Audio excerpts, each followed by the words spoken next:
mengikuti program Palembang sore ini bersama saya Alvina Damayanti. Dan juga di sore ini, pada era dunia ekonomi digital terus berkembang dan para konten kreator juga punya peran besar di dalamnya. Di era digital seperti sekarang, kreator konten bukan hanya membuat hiburan tetapi juga menjadi bagian penting dari perkembangan ekonomi digital di Indonesia. Dan juga mulai dari membangun branding, berkolaborasi dengan berbagai brand hingga membuka peluang bisnis baru. Semuanya terjadi lewat dunia digital. Nah, sore ini kita akan berbincang-bincang dengan salah satu kreator konten yang aktif di platform digital. Kita akan kupas perjalanan, strategi, dan peluang yang bisa lahir dari dunia digital. Sekarang bersama Mbak Suzan Oktaria, konten kreator yang aktif di bidang apapun. Selamat sore Mbak Suzan. Selamat sore Mbak Alvina. Gimana Mbak Suzan, kabarnya sehat? Alhamdulillah baik, terima kasih banyak ya sudah diundang hadir di Pro1. Pro1 ya, luar biasa sekali. Sekarang lagi rame nggak sih Mbak event-event? Kita lagi banyak event ya sekarang ya, baik di kota Palembang ya, ataupun di Sumatera Selatan.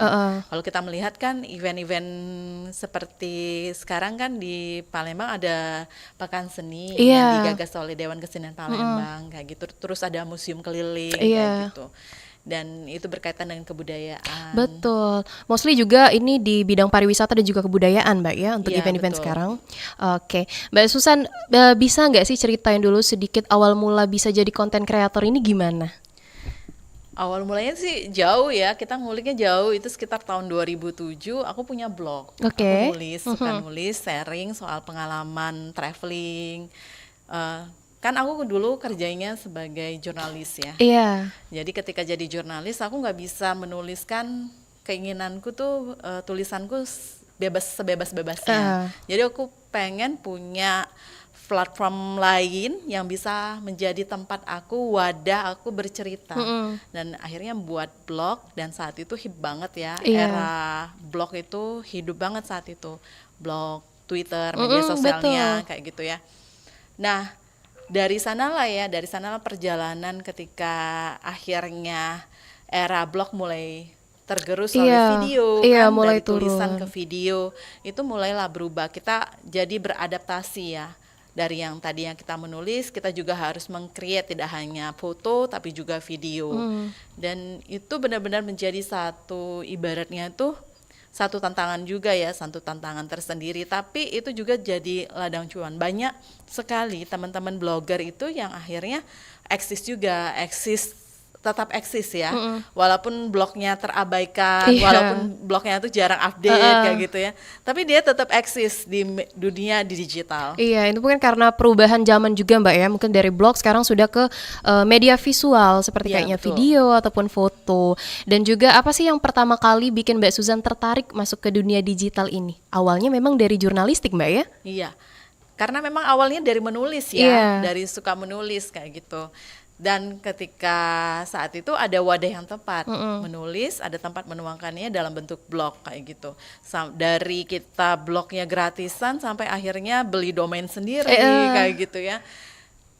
Tapi itu menjadi kepuasan tersendiri. Dari sanalah cuannya datang kayak gitu. Ketika kita menerima undangan-undangan, endorse kayak gitu ya, endorse tulisan. Ketika satu tulisan di blog itu bisa dihargain 2 juta, 5 juta saat itu enak banget kayak gitu cari duitnya. Iya, pada saat itu luar biasa ya. Hobi dibayar jadi hobi uang dibayar ya. itu jadi uang, itu benar-benar wah enak banget ya kayak gitu. Apalagi kan kita hobinya jalan-jalan, kita tuangkan, orang terbantu dengan tulisan kita, dengan cerita kita. Jadi itu tambah lagi buat makin happy kayak gitu, makin semangat. Nah, ketika beralih ke video, akhirnya kita belajar lagi. Oh, gimana sih ngambil video yang bagus? Oke, kayak gitu. Ada banyak sekali kreator konten sekarang itu yang punya asisten ya, yang punya asisten untuk buat video. Tetapi kadang itu base-nya saya karena jurnalis TV dulu, kadang kita udah buat list gambar apa saja yang kita pengen, story-nya seperti apa, storyline-nya seperti apa, tapi kok kadang masih nggak puas kayak gitu, kurang srek ya, akhirnya ya udah deh coba ngedit sendiri, belajar ngedit. Kita itu akhirnya belajar dari bagaimana take video. Untungnya saya punya basic skill ketika dia di jurnalis TV, saya sempat belajar kamera kayak gitu, bagaimana angle pengambilan kamera. Tetapi ketika beralih ke dunia digital, pindah ke dalam bentuk hanya seukuran tangan kayak gitu ya, itu beda lagi kayak gitu. Pola pengambilan gambarnya juga beda. Oh, jadi ilmu baru lagi, belajar lagi kayak gitu. Termasuk ngedit juga ya. Bagaimana harus ngedit cepet kayak gitu. Dan kalau nggak ngedit cepet, akhirnya kontennya numpuk. Besok Udah ditagih klien lagi ya. Iya. Akhirnya dikejar-kejar. Kapan selesai Kak? Deadline-nya udah deket nih. Tapi sekarang Mbak Susan ngelakuinnya sendiri atau udah punya asisten nih? Saya masih ngelakuinnya sendiri, kecuali kalau untuk beberapa ya saya ajak asisten. Oh, berarti editing sendiri. Mungkin take Masih video editing dibantu sendiri. Mbak ya? Kadang kalau udah keteteran, saya punya project yang harus cepat, saya minta tolong, bantuan. Kita bisa nggak kerjain bareng-bareng? Jadi kerjain bareng-bareng. Jadi duitnya juga kita bisa sharing, berbagi untuk teman kan, kayak gitu. Dan tentunya arahan dari Mbak Susan juga ya? Iya betul. Karena apa ya, saya masih punya project untuk mengerjakan yang lain kayak gitu. Karena nggak hanya konten kan, saya juga masih concern dengan bidang lingkungan, bidang kesehatan yang jadi advokasi saya. Dan sekarang saya lagi ada program untuk ibaratnya kita lagi gimana sih campaign berkesadaran untuk menyelamatkan Sungai Musi. Oh, ini dari Dinas Pariwisata Mbak ya? Enggak, dari saya sendiri. Oh, dari Mbak sendiri? Dari saya sendiri, dan akhirnya kita kerjasama dengan art storyteller. Jadi kita akan buat campaign ini kayak itu. Semoga ini jadi gerakan berkesadaran. Karena kan kita hidup di Palembang, kita minum air Sungai Musi. Kalau kan kita nggak nyelamatin Sungai Musi yang tiap hari terkontaminasi terus, kapan ya? Iya, siapa lagi kalau bukan masyarakat Palembang. Dan Mbak Susan, kalau sekarang platform mana sih yang paling difokusin media sosial khususnya? Jadi ketika di tahun kemarin, YouTube saya di-terminate karena awalnya saya punya akun YouTube dari awal YouTube ya. Dari awal YouTube berdiri. Iya, 2000 berapa itu Mbak ya? Sekitar 2008 ya, itu saya punya akun YouTube. Jadi ketika YouTube-nya dibeli sama Google, saya dapat dua akun dari satu alamat email. Yang biasanya kan cuma satu akun ya. Iya. Nah itu jadi ada dua akun. Nah pintarnya saya nggak mau bilang bodoh ya. Iya, dalam tanda kutip ya. Walaupun ya keteledoran itu. Saya buatlah konten film, konten referensi film kayak gitu ya, menceritakan lagi film dalam bentuk gaya sendiri, style sendiri. Tapi ternyata itu kena copyright dan segambreng-gambreng se-emailnya diangkut semua sama YouTube, di-terminate. Dan itu sempat buat down ya. Iya, pastinya dong. Tapi ya memang ya seperti kata perusahaan BUMN yang suka jual ini mulai dari nol ya. Iya, mulai dari nol. Mungkin itu juga jadi pelajaran berharga ya buat Mbak Susan. Pelajaran yang berharga, tapi itu kalau nggak kayak gitu kita nggak belajar ya. Benar. Selain YouTube, kalau sekarang mungkin lebih aktif ke Instagram Mbak ya?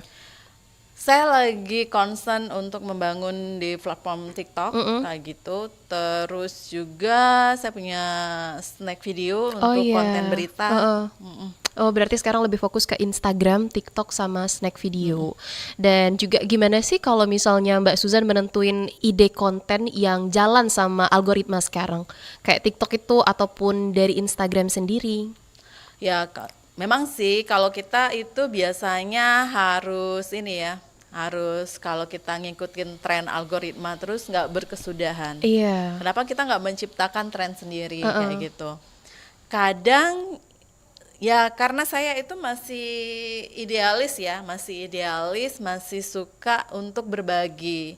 Jadi saya suka untuk ambil apa yang concern saya. Karena kita kalau mau hanya kontennya itu bagi-bagi aja, buat konten aja, sekedar viral, itu bisa. Tapi itu bermanfaat nggak sih kayak gitu? Iya. Kalau ngelihat sekarang ya banyak sekali ya foodies kayak gitu. Tapi ketika itu dibayar, dianya benar-benar pure nggak dia menilai masakan itu enak, makanan itu enak. Real testimony nggak? Real testimony nggak, ya. atau itu hanya sekedar kok pesenan jadi harus bilang enak Iya. kayak gitu. Benar. Jadi sebenarnya sebagai masyarakat biasa ataupun pengguna sosial media sebenarnya kita juga bingung nih, yang mana yang jujur, yang mana yang bohongan. Cari cuan di media digital itu banyak sekali caranya. Dari endorsement ya, kerjasama dengan brand kayak gitu. Saya dari kerjasama dengan brand nasional, brand internasional ataupun brand lokal kayak gitu, saya pernah melakukannya. Bahkan ada yang berbayar, ada yang nggak berbayar. Contohnya kalau misalnya nggak berbayar nih, untuk brand lokal aja deh. Iya. Jadi untuk UMKM, saya hampir rata-rata UMKM itu saya rela beli sendiri, makan sendiri, karena itu lebih puas ya. Kita mau ngomong apa, nggak ada Iya, batasan. benar. Tapi ketika kita itu udah dibayar kerjasama, Iya. itu malah malah apa? Malah kita terikat, kita nggak bisa bebas Iya. berkreasi. Nah, saya lebih suka kalau konten makanan seperti itu. Kita bayar sendiri, kita beli sendiri, dan kalau itu rame, dagangannya rame, viral, malah itu jadi menambah kita meningkatkan value kita juga, menambah manfaat untuk mereka yang di sana juga. Betul. Kayak gitu. Karena saya tetap pengen jadi seorang kreator konten yang berkesadaran, yang bisa memberikan manfaat, bukan mudarat. Ibaratnya oke lah ya, kalau banyak sekali ya hanya untuk viral, rela gimmick, kadang ada yang rela pura-pura cerai, tiba-tiba akur lagi kayak gitu. Harus ngasih clickbait ya, biar netizen ini banyak yang ngeklik dan juga jadi viral. Benar. Tapi kan kita nggak seperti itu ya, karena kita punya pertanggungjawaban. Iya. Kita kalau apapun yang kita sharing, apapun yang kita bagikan ke media sosial itu akan kembali kepada kita. Feedbacknya seperti apa? Uang itu akan mengikuti. Sama seperti kayak gini ya. Sama seperti ketika teman-teman ada yang sekarang lagi dibahas banget itu permasalahan misal TikTok Go kayak gitu. Karena TikTok Go itu gencar banget promosinya ya, TikTok ini platform TikTok sampai itu untuk buat konten hotel kayak gitu ya, rela dianya itu ibaratnya tuh open visit. Open visit itu dia mengajak orang lain, dia seolah-olah kayak jualan kamar. Iya. Dia dapat nginep gratis kayak gitu, bahkan lebih kayak gitu. Dari teman-teman dia yang ikut sekedar ngambil konten gambar. Iya. Video kamar, video pokoknya Iya, activity fasilitas di dan lain hotel sebagainya. itu. Tetapi yang akhirnya itu kalau menurut saya itu malah tidak bagus. Kalau ada 1-2 pihak yang diuntungkan, artinya itu tidak sama-sama. Kayak gitu ya. Oke lah, nilai kita tuh hanya 30, 50 per open visit. Tapi kalau bayangin ada 10 orang, 500.000. Iya. Nilai kamarnya juga 500.000, dia nginep gratis loh kayak gitu. Bahkan ada yang lebih loh kayak gitu. Dan sayang banget ya kayak gitu. Itu malah jadi hal-hal negatif di balik itu. Bahkan ada juga yang kan bentar lagi kan Ramadan. Bener. Nah ini ya, banyak tuh hotel-hotel tuh yang mulai mulai ngundang-ngundang. Iya, kalau sudah mau promo bukber ya. Bukber kayak gitu. Tetapi ketika hotel itu ya, kita kalau kita nggak menghargai diri kita punya value ya. Kalau kita nggak menghargai diri kita, oke lah, kamu misalnya kamu sekali visit 500.000. Ketika dengan hotel kamu gratis kayak gitu ya, ya udah dapat makan juga, ada 3 orang. Tapi itu itu nggak worth it loh kayak gitu, karena hotel yang menjual misalnya sampai 300 pack, 600 pack per hari, itu omsetnya berapa? Iya. Dari sekedar yang kayak itu.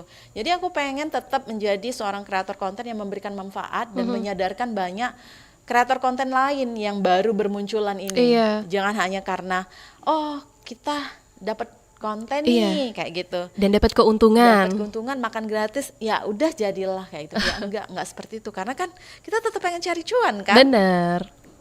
Apalagi sekarang tuh banyak banget loh Mbak anak-anak muda yang udah mulai main TikTok, dan yang kata kayak Mbak Susan tadi, sudah bisa tinggal buat video, viewersnya banyak dan dapat feedback sendiri, dan bahkan mereka dapat keuntungan juga kan dari misalnya salah satu contohnya juga dari hotel ataupun dari tempat makan dan lain sebagainya. Dan Mbak Susan, mohon maaf saya potong sebentar sebelum kita lanjut lagi. Ke pendengar kami ingatkan, untuk sekarang kami informasikan bahwa saat ini sudah masuk azan sholat asar untuk wilayah Palembang dan sekitarnya.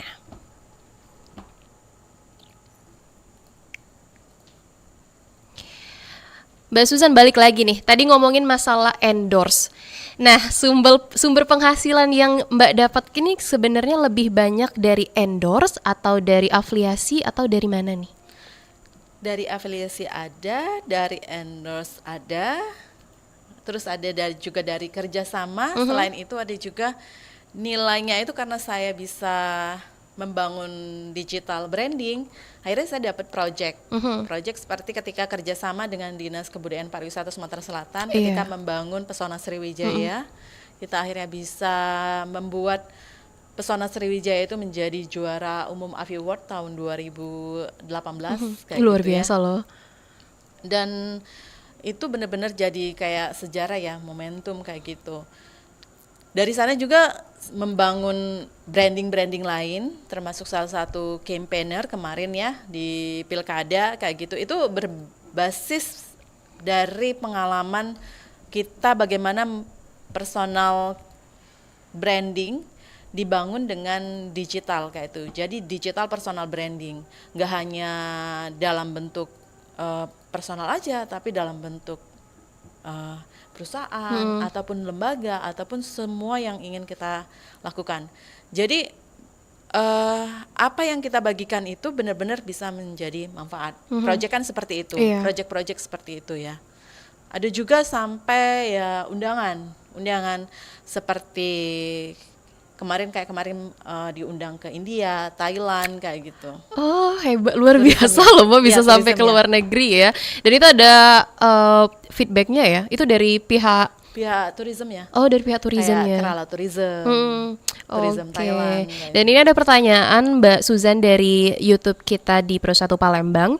Halo Mbak Susan, menurut Mbak kalau mau jadi konten kreator tapi tanpa wajah, faceless gitu, mungkin nggak Mbak? Konten masak misalnya, ada tips nggak Mbak untuk tidak takut memulai? Terima kasih Mbak Susan.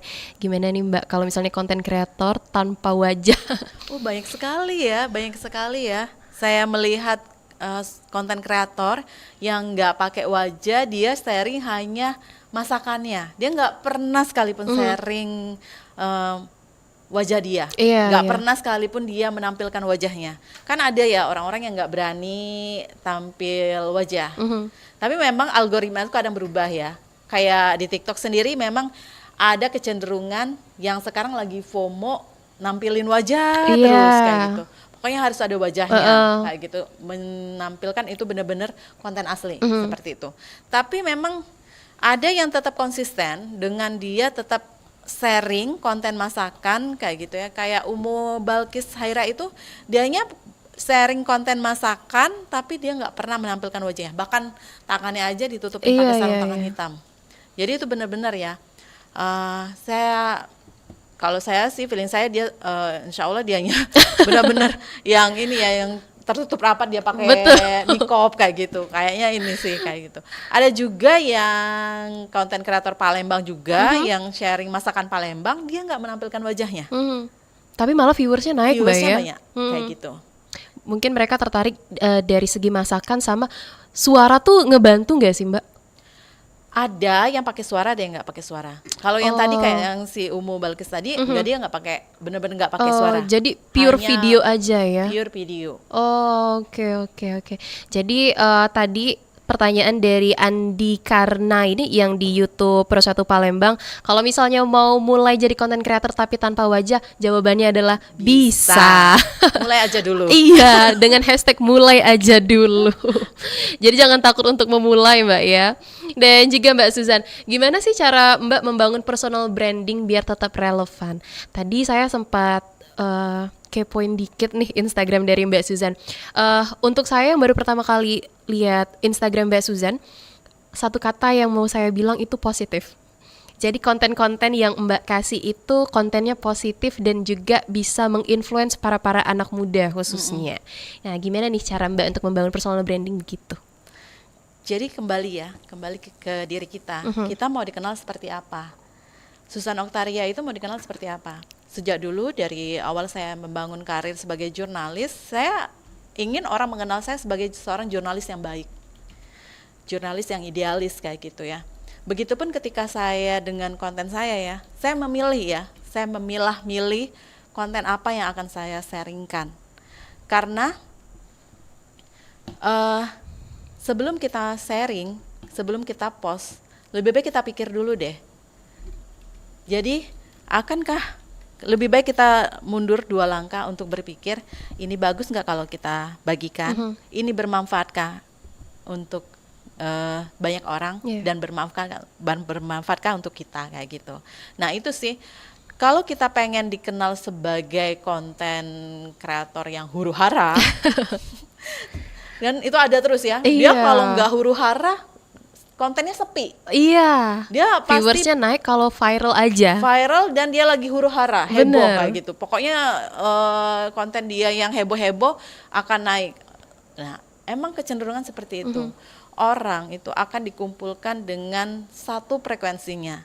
Kita bisa memilah ya. Selagi kita ingin dikenal sebagai kreator konten yang baik, oke.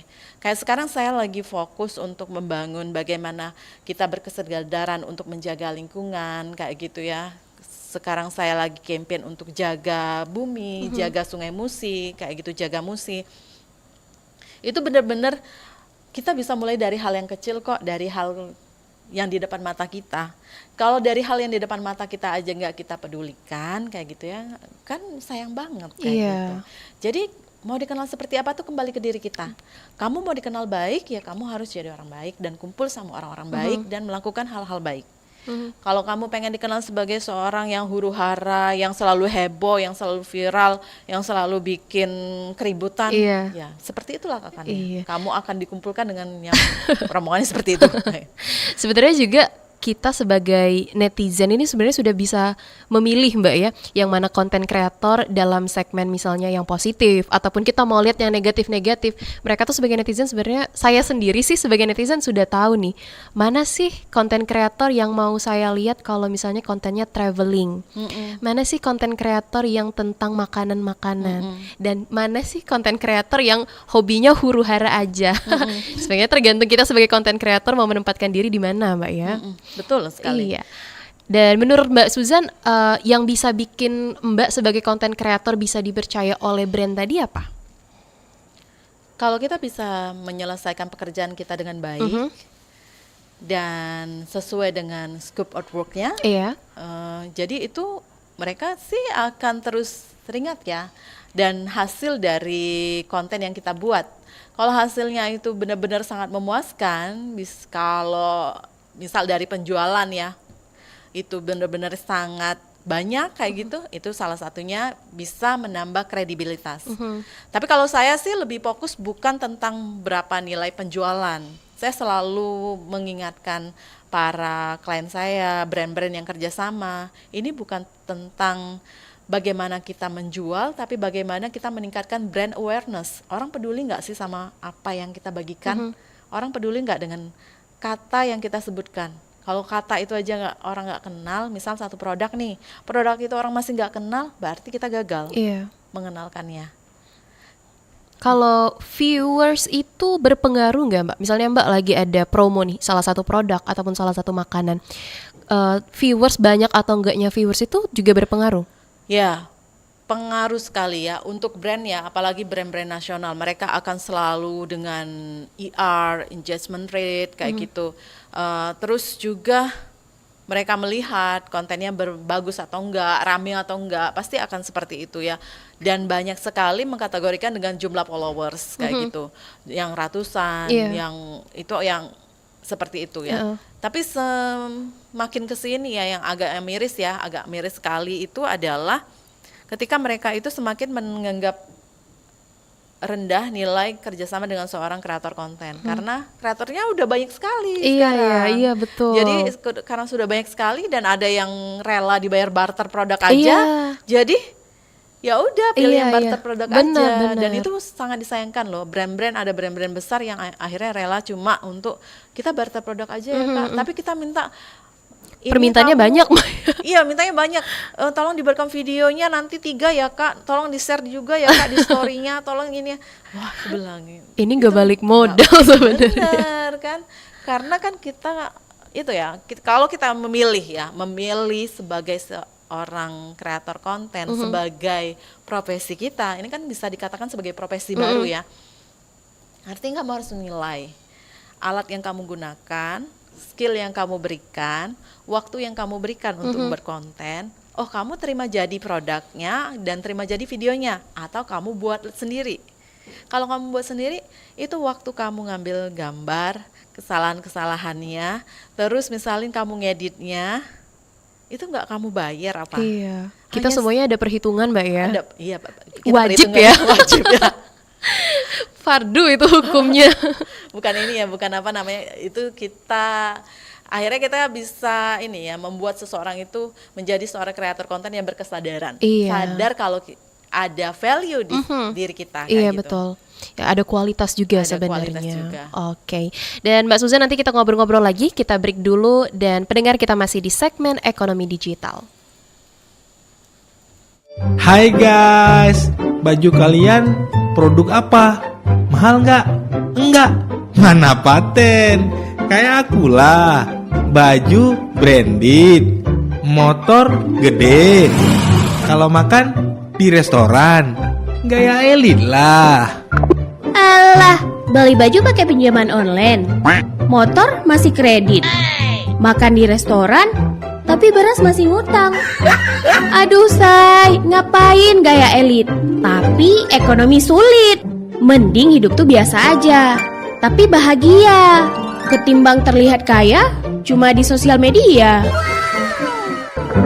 Judi online adalah permainan yang dilakukan menggunakan uang sebagai taruhan dengan ketentuan permainan serta jumlah taruhan yang ditentukan oleh pelaku perjudian online serta menggunakan media elektronik dengan akses internet sebagai perantara. Judi online sangat mudah diakses dan bisa dilakukan kapan saja, di mana saja yang dapat mengganggu kehidupan sosial, pekerjaan, dan hubungan keluarga. Banyak orang yang kehilangan pekerjaan, rumah, dan bahkan keluarga mereka karena kecanduan judi. Yang lebih mengerikannya lagi, banyak anak-anak muda juga terjerat judi online. Lalu, pinjaman online yang menjerat korban. Semakin besar perputaran judi online, maka semakin kecil daya dorong perekonomian dan berdampak pada kemiskinan. Bagi pelaku judi online dapat dikenakan Undang-Undang ITE Pasal 27 Ayat 2. Hukuman untuk mereka yang melanggar adalah dipidana dengan hukuman penjara paling lama 6 tahun atau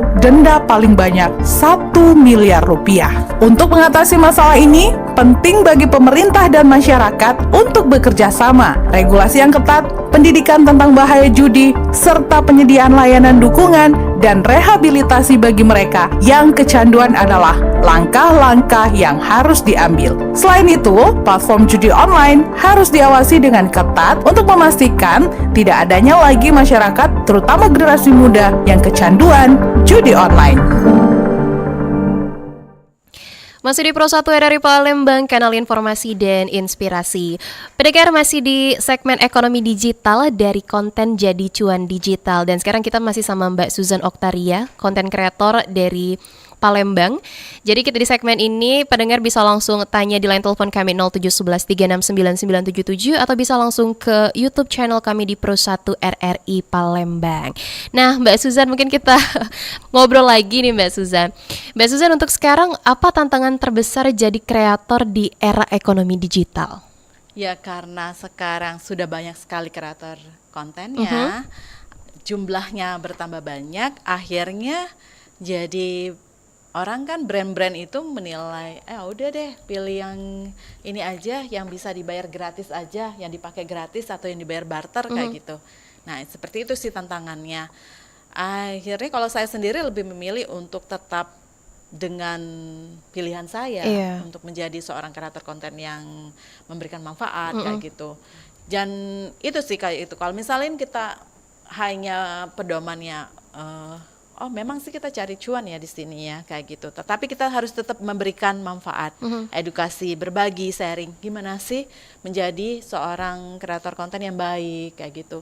Apalagi kayak sekarang saya jadi sekretaris Asosiasi Kreator Konten seluruh Indonesia, Sumatera Selatan. Itu ketuanya kita kalau di pusat Helmi Yahya, kalau di Sumsel Mang Dayat. Mang Dayat kan budayawan. Ternyata menjadi seorang kreator konten yang sharing tentang budaya juga menarik kayak gitu. Jadi kita tinggal memilih fashion kita di apa kayak gitu.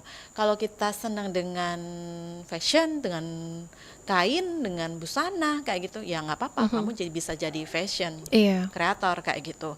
Tetapi jadi fashion kreator yang benar-benar bisa memberikan manfaat. Khususnya jangan di bidang tadi Mbak ya. Pamer-pamer baju tapi nggak bercerita. Kalau mau jadi seorang fashion creator, kamu boleh bercerita tentang bagaimana songket, kain, batik kayak gitu. Jadi tetap punya nilai tambah. Kalau misal pengen jadi foodies, jadilah foodies yang memberikan kebaikan. Jangan hanya asal bilang, oh ini enak, ini, padahal nyatanya nggak enak. Kayak ada ya kayak gitu, ketika dia datang promosi, makannya besar dan banyak. Ketika udah datang, tambah lama, tambah kecil, dan hilang kayak gitu. Dan itu ya akhirnya ya, kita harus bagaimana tetap menjadi seorang kreator konten yang memberikan nilai tambah untuk banyak orang. Kalau hanya sekedar pengen banyak followers, pasti yang orang pilih adalah mereka yang suka huru-hara. Iya, betul sekali. Pasti banyak followersnya. Terus yang sekedar kontennya receh, itu pasti banyak followersnya. Itu mungkin netizen anak-anak muda itu yang viewersnya Mbak ya. Yang cuma joget-joget aja. Betul. Gitu. Tapi itu kan sedih kayak gitu ya. Bahkan di Cina itu aja sekarang ya, sudah ada pemerintahnya itu memberikan satu keputusan, seorang kreator tidak boleh flexing. Jadi nggak boleh tuh yang dia pamer-pamer. Banyak kan yang kreator yang pamer-pamer gaya hidup mewah, hedonnya kayak gitu. Padahal itu rumahnya sewa. Padahal ngontrak kayak gitu ya. Terus juga ada yang dianya sharing tapi tidak sesuai keilmuan. Jadi di Cina itu bahkan udah ada kalau mereka yang pengen ngomong soal bidang kesehatan, hukum, ekonomi, benar-benar dia punya qualified-nya. Kayak sekarang aja kita punya kan yang certified guru aja sekarang udah ada titik GR kan, certified gurunya. Jadi saya sepakat kalau misal itu juga diterapkan di Indonesia karena itu untuk melindungi generasi masa depan ya. Kalau saya ngelihat, saya ini miris ya ngelihat kita nanti yang katanya punya generasi emas, apakah benar-benar jadi generasi emas atau generasi cemas nih kayak gitu. Oke, Mbak Susan, ini ada salah satu pendengar kita, Bapak Iwan dari KM12 mau tanya. Katanya gimana caranya mau jadi konten kreator, pengen tapi nggak tahu caranya. Mungkin bisa dikasih tips dulu Mbak Susan buat Pak Iwan. Kalau Bapak punya handphone, apapun jenis handphonenya, pakai aja dari itu kayak gitu ya. Mulai aja dulu, mulai dari di rumah. Pengennya jadi apa? Pengen jadi afiliator. Jadi kalau punya produk, apapun ya, misalnya kayak gini, di depan saya lagi ada keranjang ini ya, air minum, ini aja dipromosiin kayak gitu, untuk menarik. Kalau untuk jadi afiliator, karena afiliator itu untuk menjadi affiliate, misalnya di platformnya TikTok kayak gitu ya, kita kan memang harus buat produk dulu, buat konten dulu, buat konten dari apa yang ada dulu kayak gitu. Terus nanti seiring berkembang ketika akun kita berkembang, lama-lama nanti akan semakin banyak itu produk-produk yang kerjasama, yang collab dengan kita untuk memberikan sampel-sampel produk secara gratis. Bahkan nantinya malah ada yang berbayar kayak gitu. Kalau Bapak sendiri sekarang nggak pede, mulai dari nggak usah tampilkan wajah, produknya aja dulu cerita. Kalau nggak bisa, kan sekarang sudah ada AI ya Pak, bisa pakai Gemini, ada juga di WA, ada Meta kan. tinggal pakai aja AI itu atau ChatGPT, buatkan saya skrip ataupun untuk jualan produk ini kayak gitu. Nanti dikasih, kita tinggal baca, Bapak tinggal ambil videonya, nanti rekam. Cara editnya gimana? Bisa belajar. Karena apapun skill ini bisa dipelajari, siapapun bisa melakukannya. Saya melihat banyak sekali ya konten-konten yang afiliator di TikTok itu yang sudah berumur, sudah bapak-bapak ataupun ibu-ibu, mereka bahkan rela sampai live-nya itu tengah malam kayak gitu. Iya loh. Itu luar biasa loh semangatnya. Kadang Iya. tuh yang saya mikir, waduh saya aja nggak sanggup seperti itu. Betul, di FYP TikTok kita biasanya suka lewat tuh yang kayak gitu. Nge-live tengah malam jualin produk padahal usianya sudah lumayan rentan, Mbak ya. Tapi saya salut ya, itu artinya tetap mereka berusaha. Tetap mereka pengen menghasilkan, dan saya lebih respect dengan orang-orang Iya, seperti itu kayak iya. gitu, dengan bapak ibu yang melakukan hal itu. Betul. Kita harus memberikan semangat kayak gitu ya. Kan kita ini tidak ditinggal di negara yang memperbolehkan seorang lansia tetap bekerja. Kita punya batasan, kalau di RRI 55 ya pensiun, Iya. atau 60. 58. Artinya setelah itu kan, padahal kan di usia itu kalau masih sehat, masih produktif, kalau dia tidak berkarya, kan nanti akan Percuma Mbak ya. akan apa ya? Tubuh kita itu akan melemah kayak gitu. Kalau kita tidak aktif tiap Iya. hari. Nah, lebih baik kita berkegiatan kayak gitu. Entah itu berkebun, banyak loh. Kalau misalnya Pak Iwan tadi ya, Iya, Pak Iwan. Pak Iwan suka bertanam tanaman, suka nanam-nanam sayuran, itu bisa di-sharing. Bisa dikontenin. Bisa dibuat konten, itu affiliate, bisa jadi affiliate produk, bisa jadi endorsement juga kerjasama Iya. kalau akunnya besar. Heeh. Karena apa namanya? Tidak ada yang tidak mungkin di era digital ini ya. Iya. Siapapun bisa menjadi Betul. kreator konten. Pada dasarnya mulai aja dulu. betul. Balik lagi. Dan Mbak Susan, kita bacain lagi ada pertanyaan di YouTube kita Pro 1 Palembang dari Tadins Vlog 2697. Mbak, semenjanjikan apa untuk menjadi kreator konten untuk menjadikan profesi ini sebagai mata pencarian? Kayaknya saya mau mulai tapi nggak pede, akhirnya malas. Gimana tuh Mbak? Saya mengakhiri karir 17 tahun di TV. Saya kerja di TV lokal dengan jabatan yang lumayan, terakhir sebagai pemimpin redaksi dan Oke. marketing manager. Itu artinya benar-benar menjanjikan ya. Betul. Saya sudah lama sekali pengen fokus di dunia digital karena saya memang concern dari membangun blog saya kayak gitu ya. Teman-teman saya di blogging kayak gitu yang ngevlog, itu benar-benar menjanjikan, luar biasa. Dari seorang konten kreator kayak gitu, saya sekarang kayak sudah jadi konsultan, konsultan untuk personal digital branding, Iya. konsultan juga untuk membangun konten, konten profil kayak gitu ya. Dan itu kalau tidak dimulai tidak akan terjadi.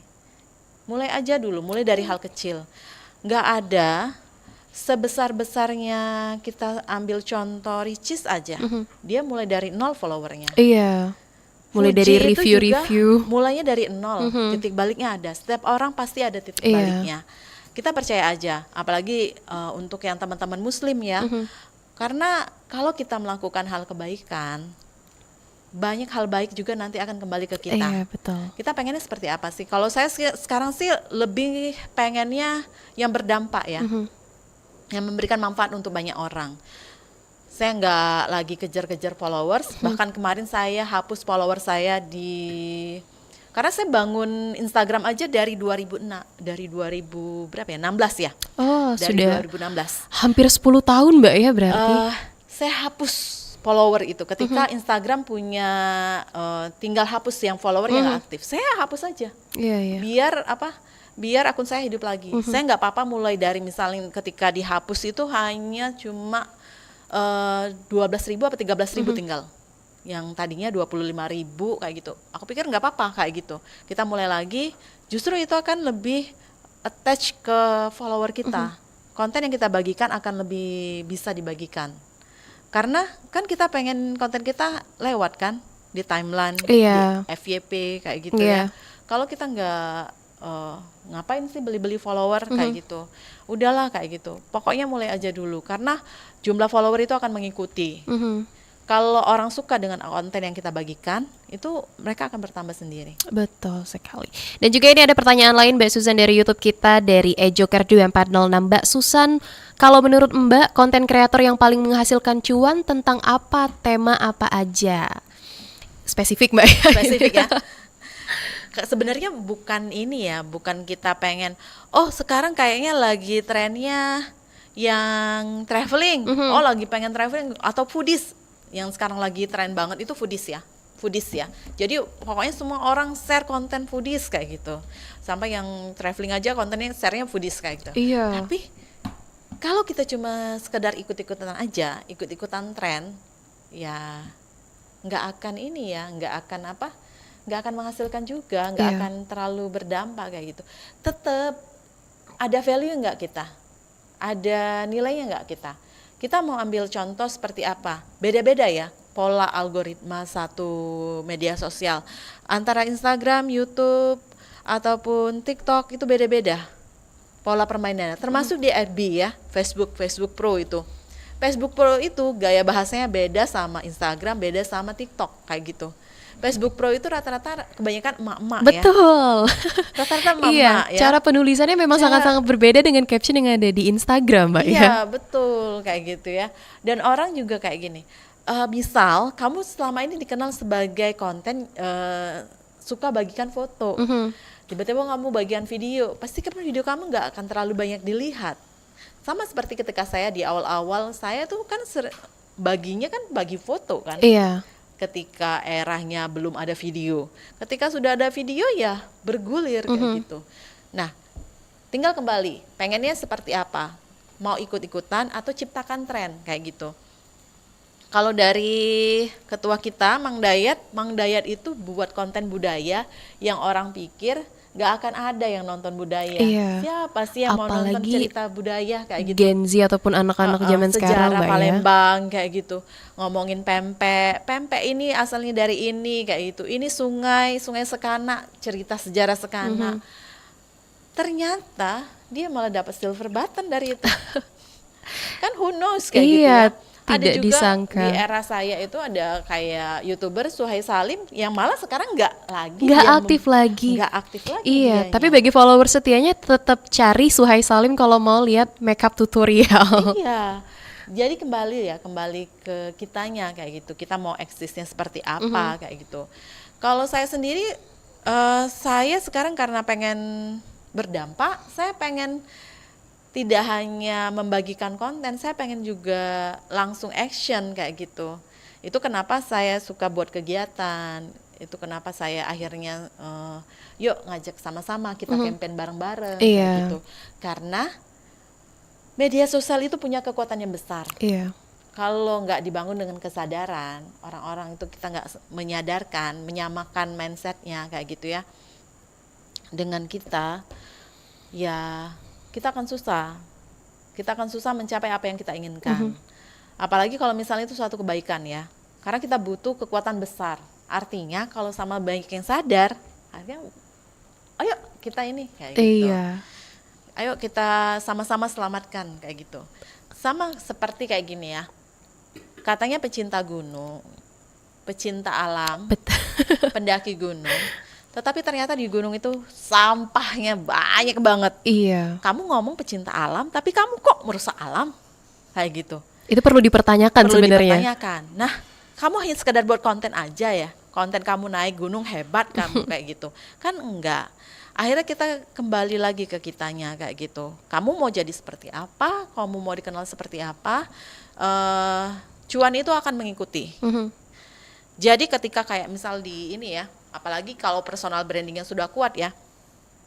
Jadi ketika kayak di pilkada, ada kan yang karena dia punya personal branding yang kuat, ada yang sampai dibayar 2M untuk kampanye, untuk kampanye dengan paslon. Iya, mungkin beberapa bulan belakangan para influencer itu lagi ngetren-ngetrennya di sana, Mbak ya. Kalau saya lebih kepada ngebangun bahasa komunikasinya malah.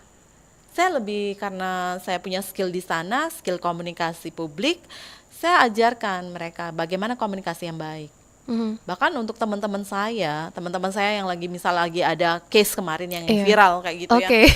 Itu saya yang kamu jangan kayak gitu, kamu jangan kayak itu. Kamu harus buat konten seperti ini, seperti ini. Biar di mata publik juga baik. Iya, gitu. berubah. Kamu mau dinilai seperti apa kayak gitu. Iya. Karena kalau kamu mau dinilai hanya sekedar yang sharing yang receh ya silakan, nggak ada yang larang kok. Iya. Itu pilihan di tangan kita masing-masing. Iya, dan juga ngomongin masalah komunikasi, Mbak. Skill yang wajib dimiliki sebagai seorang kreator itu sebenarnya apa, Mbak? Apakah komunikasi atau mungkin skill lain, editing dan lain sebagainya? Kalau dari sekarang, misal ya, mulai kita kan nggak bisa ya mulainya tuh jadi paket lengkap. Iya. Apalagi yang belum pernah voice over kayak gitu ya, dia belum mengerti nih ngisi suara gimana, editing gimana, pelan-pelan aja. Kita bisa kok. Ada kan kalau di platform CapCut kayak gitu ya, yang editing dia sudah ada template-template yang bisa langsung dipakai. Iya. Tinggal masukin aja produknya. Kita mau apa? Oh, food kayak gitu. Betul. Mulai aja dari yang itu kayak gitu, yang template. Kalau misal kita udah sembari perlahan kita belajar ngedit. Sembari kita juga belajar gimana cara ngambil gambar yang bagus kayak gitu. Oh, angle yang bagus gimana? Terus gaya kita seperti apa? Iya. Mau gaya kita vlog kah? Mau gayanya kita sinematik kah? Itu kan beda-beda. Iya. Ada yang gayanya sinematik, dianya pengambilan gaya yang keren kayak gitu. Karena skill videografi dia yang bagus kayak gitu. Ya kita nggak bisa menyamakan karena kita mulai dari yang kita nggak bisa kayak itu. Mulai aja, oh ngambilnya kayak gini, asal pencahayaannya cukup. Iya. Kalau misal kita ngambil foto produk kayak gitu, oh ini cahayanya udah cukup nih, udah terang kayak gitu ya. Jangan di tempat yang buram kayak gitu, biar produknya terlihat jelas. Apalagi sekarang itu kalau kita ngelihat banyak sekali loh tutorial cara ngambil video dan itu bisa dipelajarin. Sekarang udah banyak sih Mbak, di internet kita mau cari tutorial editing video ataupun tutorial editing voice over, udah banyak Mbak ya. Kadang rata-rata setiap orang itu menghabiskan waktu di media sosialnya itu dari scroll aja itu bisa 8 sampai 10 jam per hari. Tanpa kita sadari. Betul. Ya. Kadang nih bangun tidur pagi, yang pertama kita pegang setelah misal setelah sholat subuh ya, kita ngecek ada pesan WhatsApp yang masuk kayak gitu. Oh, itu 30 menit. Atau enggak nanti pas sarapan sambil scrolling lagi. Oh iya, enggak sadar udah 30 menit. Udah 1 jam. Baru satu platform, Mbak. Screen time belum yang lain kayak gitu. Belum, itu kan lagi lowong nih, nggak ada kerjaan, pas duduk-duduk di kantor nggak ada kerjaan, kita ngelihat handphone lagi, scroll lagi. Daripada kita ngebuang waktu scroll terus, lebih baik kita menciptakan cuan aja kayak gitu. Karena itu lebih menghasilkan. Ketika ada duit masuk pasti bahagia deh. Ada duit masuk langsung happy. Oke, Mbak Suzan, mungkin ini closing statement ataupun ada pertanyaan terakhir. Menurut Mbak Suzan, pesan yang ingin Mbak Suzan sampaikan kepada para calon kreator yang sedang merintis, yang paling penting untuk mereka pegang ataupun mereka miliki itu apa, Mbak? Tetaplah menjadi orang yang baik. Jangan pernah keluar dari hal itu. Ketika kita sudah tahu batasan, oh ini baik dan tidak baik, kita tidak pernah melintas ke arah yang tidak baik itu, kita akan selalu terjaga. Kalau kita tidak ingin menjadi baik, ya silakan kayak gitu. Ada banyak sekali pilihan. Dan yang pastinya jangan pernah berhenti belajar. Jangan sombong, karena di atas langit masih ada langit. Kayak saya sendiri aja, saya sampai sekarang masih belajar bagaimana cara ngambil video yang bagus, bagaimana cara menghasilkan video yang bagus. Karena saya bisa aja hire orang lain untuk buat konten, tapi terkadang itu tidak memuaskan saya. Nah, boleh juga kalau mau teman-teman hanya sekedar pengen FOMO, ya silakan. Tapi kalau pengen benar-benar menambah skill baru, ya yuk belajar, tetap belajar. Kalau ada yang sharing lagi ada pelatihan, ikuti pelatihan itu. Kita tidak pernah tahu kalau ada teman-teman yang punya komunitas, Kak, aku boleh nggak masuk kayak gitu. Dek, aku boleh nggak masuk. Aku boleh nggak gabung. Selagi kita mau ngomong dan bertanya dan kita meminta tolong, selalu ada orang yang akan menjawab dan menolong kita. Itu dia, mungkin yang terakhir tetap Mbak kalimatnya mulai aja dulu. Mulai aja dulu. Oke, terima kasih luar biasa sekali pendengar obrolan kita sore ini bersama Mbak Suzan Oktaria. Terima kasih Mbak Suzan sudah berbagi insight dan juga cerita perjalanan panjang di dunia digital khususnya konten kreator. Semoga juga ini menginspirasi para pendengar Pro 1 RRI Palembang untuk berani mulai berkarya dan menjadi konten kreator. Dan pendengar tetap di Pro 1 RRI Palembang, kanal informasi dan inspirasi. Pernah menjadi mata uang? Gimana ya ceritanya? Coklat, coklat, coklat, coklat, coklat. Sekitar tahun 250 hingga 900 Masehi di zaman peradaban kuno di Amerika Tengah, seperti di Meksiko dan Guatemala, coklat sempat bernilai sama berharganya dengan uang dan emas pada saat ini loh. Coklat dianggap sebagai komoditas berharga dan digunakan sebagai alat tukar atau mata uang.